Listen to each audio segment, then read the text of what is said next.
एक बार की बात है। एक जंगल में जंगल का राजा शेर और चूहा रहा करते थे।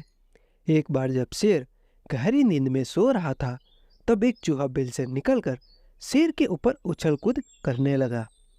चूहे के इस तरह उछल कूद करने से शेर की नींद खुल गई और शेर ने चूहे को पकड़ लिया। शेर द्वारा चूहे के पकड़े जाने के बाद चूहा बहुत ही ज्यादा डर गया। चूहे को डरा देखकर शेर ने कहा, तुमने मेरी नींद खराब की है।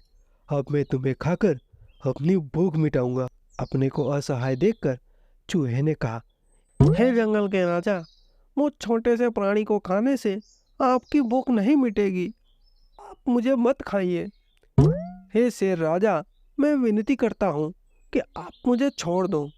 यदि कभी आपके ऊपर कभी कोई मुसीबत आती है तो मैं आपकी मदद कर सकता हूँ। यह सुनकर शेर हंसने लगा। तुम तो बहुत छोटे हो, तुम क्या मेरी मदद करोगे? तुम्हारे विनती करने पर चलो आज तो मैं तुम्हें छोड़ देता हूँ, लेकिन अगली बार ऐसा करने पर मैं तुम्हें नहीं छोड़ूंगा। यह कहकर शेर ने चूहे को छोड़ दिया। कुछ दिनों के बाद जब शेर खाने की तलाश में जंगल में भटक रहा था, तो तभी शेर एक शिकारी द्वारा फैलाए गए जाल में फंस गया।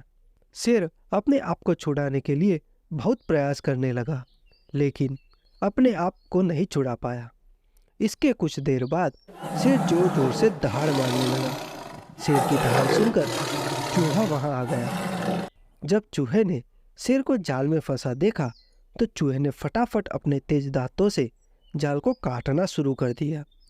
कुछ देर के बाद चूहे ने पूरा जाल काट दिया। जाल कटने के बाद शेर आजाद हो गया। चूहे की इस मदद से शेर बहुत ही भावुक हो गया। शेर ने चूहे को धन्यवाद दिया और दोनों उस दिन के बाद से अच्छे दोस्त बन गए। तो दोस्तों, ये तो थी कहानी, पर ये कहानी हमें क्या सिखाती है?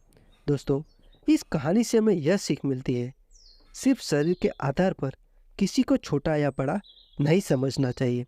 कभी कभी छोटी चीज़ भी बहुत बड़ा काम कर देती है।